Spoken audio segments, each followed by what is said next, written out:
Welcome to Ren Behind the Practice. I'm Sophie Campisi. I'm a holistic business strategist and startup expert, and I spend a lot of my time in conversation with practitioners, coaches, and healers about the behind the scenes of their businesses.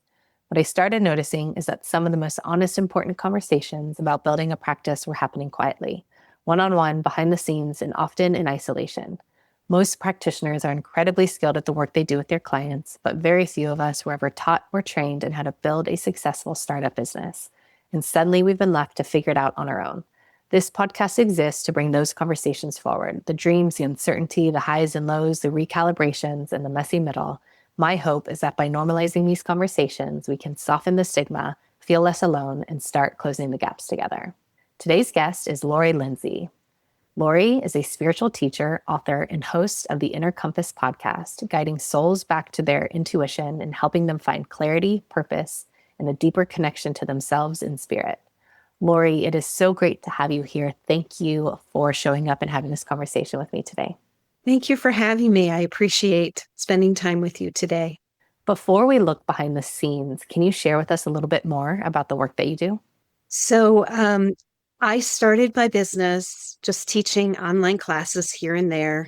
I really started after the election in 2024. I got a huge push from Spirit saying, you need to go online and share what's going on. And I was like, are you kidding me? I'm not doing that.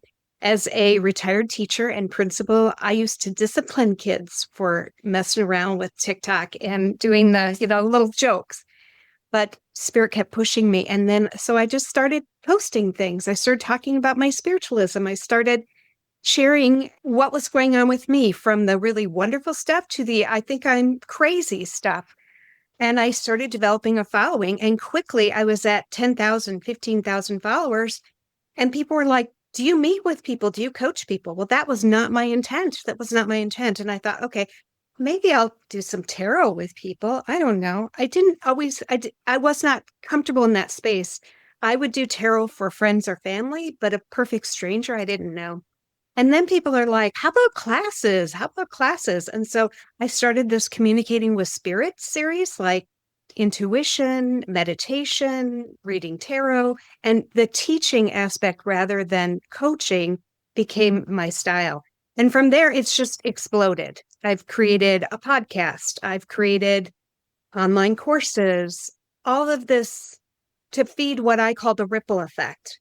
I think it's not my message that's getting out, but it's Spirit's message getting out. Because often I will re-listen to a video I've posted or a podcast that I have shared and think, I don't even remember saying that. It's definitely Spirit is speaking through me. And so I call it the ripple effect. Yep, this is, information that I hold sacred to me, but it's not always my words that are coming out. So that's how I got started in this. When I retired, I thought I'm going to just be a grandma, live my life. I was forced out of my job because I have a progressive neurological disease. And I just thought once I left the profession, I spent a couple of years just trying to find out who I am. I had my first spiritual awakening probably in 5th grade. So I've always been with Spirit, but having this diagnosis at 50 and then losing my job and trying to figure out what am I going to do the rest of my life, that just like broke me open to where I am today. So it's kind of that bittersweet, turning what was bitter into something that is sweet. What would you say the main business model is for how you are making revenue in the whole thing? So you had a lot of success in a following. A lot of people were interested in what you had to say. They started reaching out, asking. So now at this point, what are the main kind of pillars to your business model, would you say? Like, is it one-on-one work? Is it the teaching? Is it group stuff? I would say my main pillar is teaching. And that is part of my soul contract, is to teach. So I've taught pre-K kids all the way through teachers getting their master's degrees. Now I'm focused on mostly women who are close to retirement or have retired and have started to question what's going on with themselves, starting to have those inner knowings. So my main thrust is the online or on-demand courses. Though I do a daily love and light, typically Monday through Friday, but it's like morphed into more. It's morphed into, I became a meditation facilitator. So I host a Monday meditation where a small group of women meet and I do a guided meditation, we journal, and then we have discussion. I do True North Tuesday where I get on live on YouTube and talk about mostly it's central nervous system regulation, but with a new title each week. Because I think that's kind of the core of my business. Things are just evolving. Then I started a podcast because all of a sudden I wanted to talk more about certain subjects and it didn't fit into my love and lights. But where I'm at right now in my business is that I have this huge following. So I probably have 22 to 25,000 followers across all my platforms. I only have about 10 people that I work with on a regular basis. So, yes, my message is getting out, but it is not. My husband would laugh and say, "You're not making any money in this business. What are you doing?" And I never started this business saying, "Oh, I'm going to make all this money and I'm going to be so rich." That was never my intent. My intent was to get the word out there and to see what happened. But now I'm spending a ton of money on platforms and website, and I have, a VA, a virtual assistant, and there is a lot of money going out, and I need to get to the point where it's covering the basic needs. I don't have to get paid. I'm retired. I have my pension coming in, but it would be nice to cover, my Zoom subscription and the other platforms that I pay for. So that's kind of where I'm at. I'm growing, but the financial is not keeping pace. Totally. Yeah. Thanks for sharing all that. It's a really interesting take and view. It's something that comes up a ton on this podcast. What I've talked about as being kind of like the social media growth myth, which the reason your take is really interesting and I appreciate this is because a lot of people think that where they need to get is have more followers. And so they like put so much pressure on themselves to get their social medias going because they need more followers.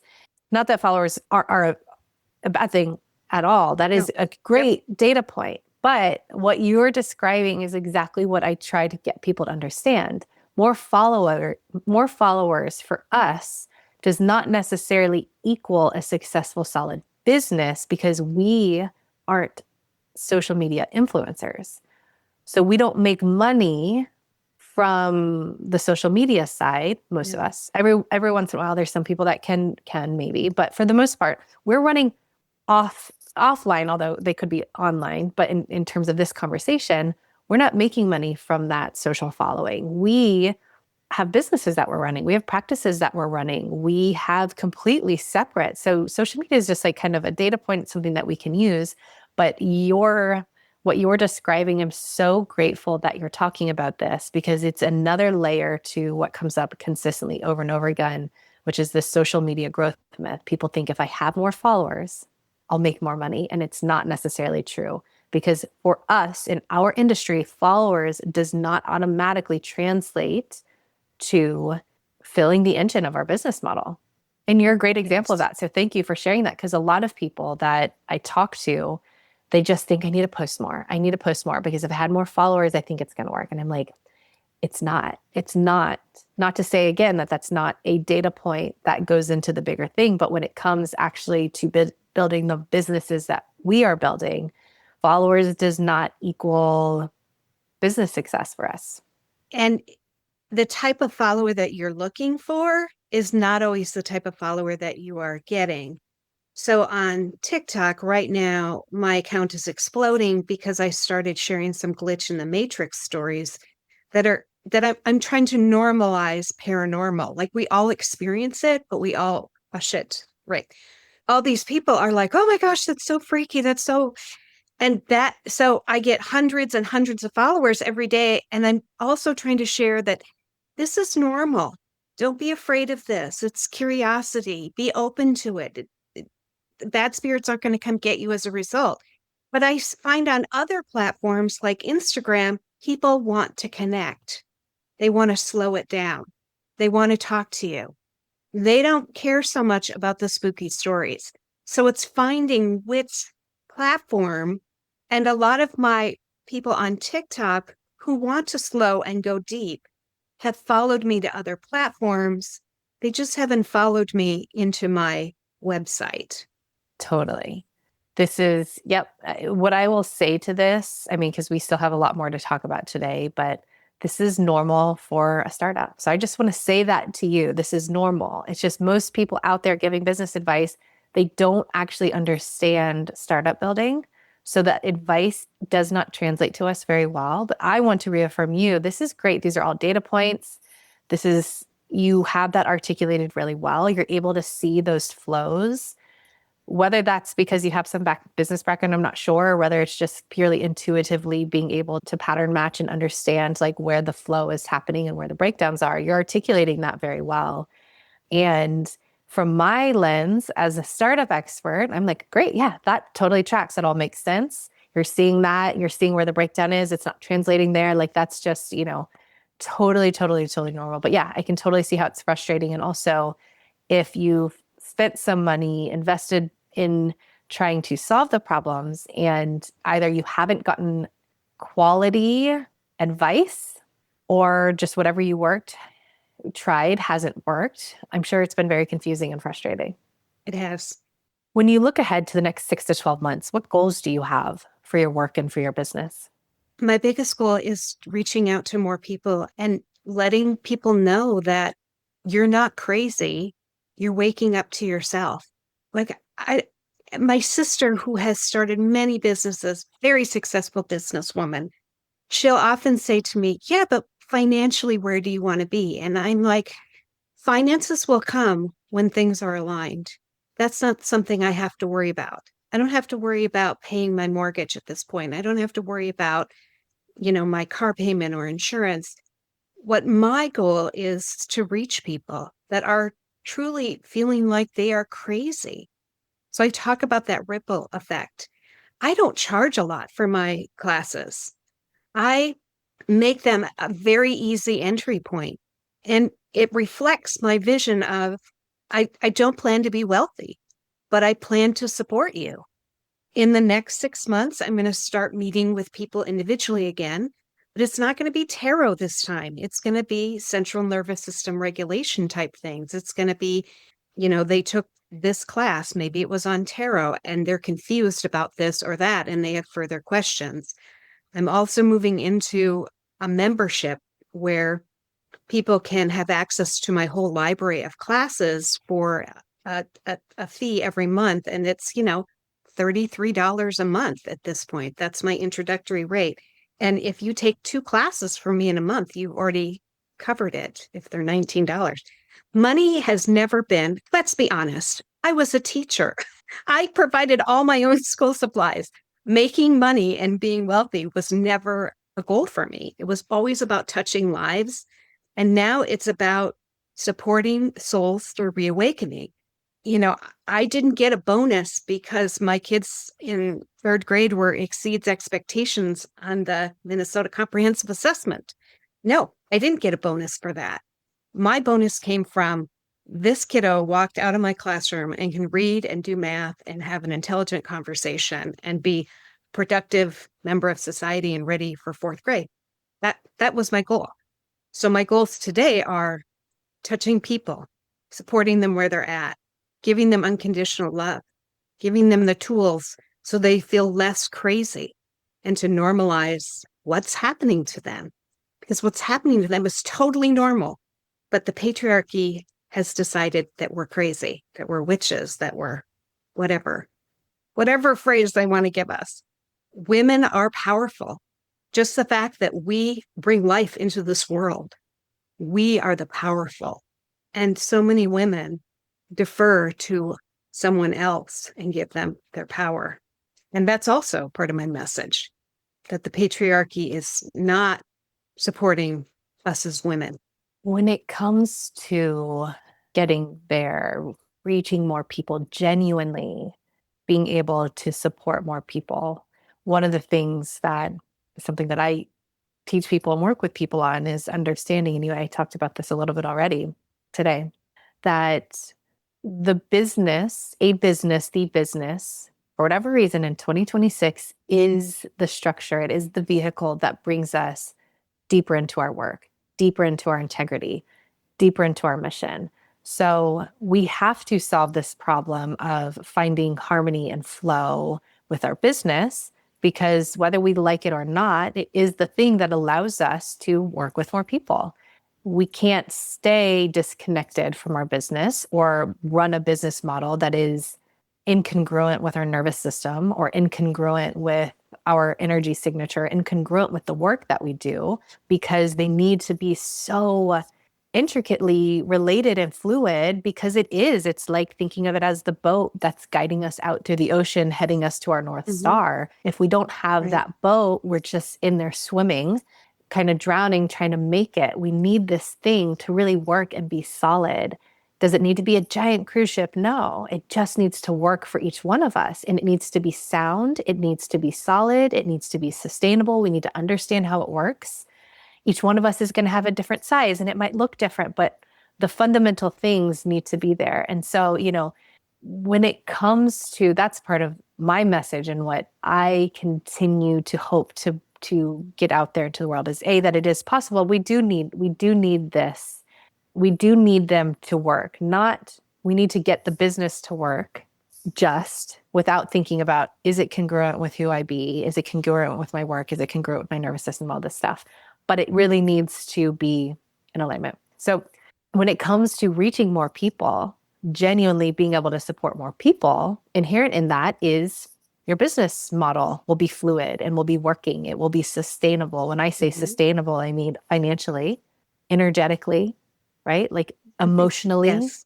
all of these things Mm-hmm. matter for us because most of us are solopreneurs, or maybe we'll at some point have a small team. So what do you think, or what do you feel like you need to do to get to that point? Do you feel like you're guessing, or do you feel like you know what it's going to take for you to get to that point where you're finding that sweet spot? I spend way too much time in the area of technology. 20 years ago, I was the person that a teacher would run down the hall and say, I can't figure out how to run this smart board. Will you help me? And I was the person that would come running down and helping them. And today, technology is just, first of all, I know people are going to say I'm crazy, but this is my reality. My energy conflicts with technology energy or just energy in general. And so when I have a list of things, and as you can see, I'm very analytical. Part of my job was I did data and assessment for school districts. So I analyze things, very good at reading directions and following through. However, these platforms change so often that the directions that I'm given don't work. And then I'm frustrated. And it seems to me nothing is intuitive. I can't just guess my way through. And 20 years ago, I could totally guess my way through. I wasn't afraid I would break something or, break something in the sense of a website or whatever. Now I spend a good chunk of my day fighting technology, editing videos, things that I don't want to do. I just want to get my message out there. But that's my big thing right now. It's technology. If I could change something about how I spend my day, it would be the amount of time I'm problem solving technology and worrying, oh my gosh, is this funnel going to work? And then nobody clicks on the funnel anyway. So I don't know why I was worrying. So there I am. What you just said, you nailed it. And this is part of what I tell people a lot when we're talking about this is, if you knew it was going to work, you'd have no problem focusing and investing the time, getting Yes. that thing down, because you know it's going to work. The problem that we're Mhm. facing is we don't know if it's going to work. So we're investing in our time, energy, mental capacity, energetic capacity into learning a new platform, learning a new software, whatever it is. Learning something new, it takes a lot from us, especially for those of us that are solopreneurs. It takes a lot. This is a huge cost to learn a new thing. And we have no idea generally if it's going to work or not. Right. That's the crazy making part. Because for most of us, we could totally handle the tech side if we knew it was going to work, if we understood exactly what we were doing, why we were doing it, we knew it was going to work, we knew the outcome that was going to come from it, we'd be like, yes, I understand the cost is this, but I can see that it opens up way more possibility and I see what it brings to the table. So of course, I'm willing to do this. But what's driving us crazy, and the big breakdown, and you said it right at the end, is because we don't know if it's going to work. And oftentimes it doesn't. And so we're investing a lot of time, energy, resources, capacity into something, and it usually doesn't work. And then it's like, was it supposed to work? Did I do something wrong? What am I missing? Leaves us more confused. And then, yeah, a little more broke, a Mhm. little more tired, a little more confused, and definitely, some wasted time in there as well. Yeah, my husband says, for someone who spends so much time meditating and connecting with my inner self, he says, I hear you like screaming in your office because something didn't work or some chatbot is not answering your question. And he's like, so is this making you more serene? Because sometimes it doesn't seem that way. And I am spending more time in meditation, but that's where my central nervous system goes off is technology. It's like uh, two things come to my mind right off. One is just something that you've probably heard some version of this. Our cohort, let's say, of way showers is not the one that was meant to go off into an ashram in the middle of nowhere and stay in Oh yeah. silence. Yeah. We were the Yep. ones that Yes. were meant to go deep into the work and then be integrated into whether we kind of isolated for a little bit and then came back, whatever version, but be Right. integrated in the real world. That It's messy. for those, it's hard. It's hard for those of us that have done it. It's so often the amount of times it's like, God, if I could just go off and just be in that ashram, how, could just be Right. in prayer. I could just stay in meditation. I could just be in silence. How, of course, it's all relative. There's pros and cons. How easy that would be, but that's not what we chose to be here to do and to be. Right. Those aren't the types of leaders and even spiritual way showers that we're here to be. It is very, Right. very, very difficult to know how to tap into these spaces of, serenity, whatever you want to call it, higher self, bliss, joy, the place where we can get when we're firing on all cylinders with our tools, whether it's, nervous system regulation, meditation, whatever we use to go to our place that makes us feel like we're home. We know how to get there. We know what it feels like. But then we have to go back. And for instance, in this conversation, try to figure out how to run a business, how to get TikTok to work, how to edit a video. That can Hmm. be so jarring for us to go back and forth and try to, deal with the nuances of that when we know how to be with the fine grains of sand in some areas of our life. And then in other Yes. areas, we're dealing with boulders. It's really hard. It is hard. And I tell my clients all the time that the image that you see in the movies of a spiritually enlightened person is not real. I mean, it may be real for a Buddhist living in a monastery, but for us living in society, it looks more like crazy, messy, serene, going through ascension symptoms, coming to a place where we feel comfortable and feel free. And then a few months later, we go back in because there's more shadows we need to clear. Yeah, I always say, because people will say to me, you don't seem like a spiritual person. You seem like, somebody who's up there telling jokes or telling stories. Well, that's my spiritualism. It's through storytelling, it's through sharing my experiences. Yep. Yeah, absolutely. It's a and this actually ties very intricately into what I do and what I've been trying to figure out for this, because the way I see it or can translate it is my job is to help people translate their brilliance and their gifts and their type of, you've used that word, spiritualism, whatever you be and however you show up, is because there is a pocket of people in this world that you are uniquely suited to be the best guide for at some point on their Right. path. There is no one way it's supposed to look. That didn't get us very far in history, right? A Right. fraction of the population has made it because there was one, generally speaking, I'm generalizing, one type of leader. Okay, there was a Right. lot of other types that were criminal that didn't work, right? We see how it's not worked, but like there's one type Hmm. of leader. Well, that works for a fraction of people. That's not going to work now. We have the masses going through their dark night of the soul. We have the masses needing guides and leaders to help them get through their dark night of the soul so that we can, our job, one of the ways that I can articulate it is to decrease the amount of harm that is caused during a massive global awakening, which we are in right Mm-hmm. now. What that's going to take is each one of us showing up in our unique way of being with all of our unique life experience and personality and character and however we show up. And here we are, and we have our own brilliance and gifts. There are people that need that. So again, this is where my job comes in. How do we translate everything that we be in our work as well as skills brilliance, translate that back to, for lack of better phrase, and it sounds very bland, real market demand, because that is actually what is happening on the business side. How do we do that? If there were more people who are out there telling people that that's what you're trying to do, not that you have to fit into some other box or whatever. No, like there is Mm-hmm. a way. You just need to understand the process for how to translate who you be and how your work is and your life's path and everything that is there, right? Your unique key code, whatever you want to call it. Translate that so that the people who you are uniquely suited to support can find you and you can find them. That's what is needed right now in this chapter of life, in this chapter of the world. So yes, everything that you said, people can say, well, you don't look like this. That's fine. You don't need to look like any sort of way. You just need to look No, like the person that the people that need you are like, that's me. I see me in that's the her. person. Yes. That's the person. I see me in her. You kind of already answered this, but I'm going to ask it again. If you could wave a magic wand and have one thing solved or fixed for you in your business building process, what would it be?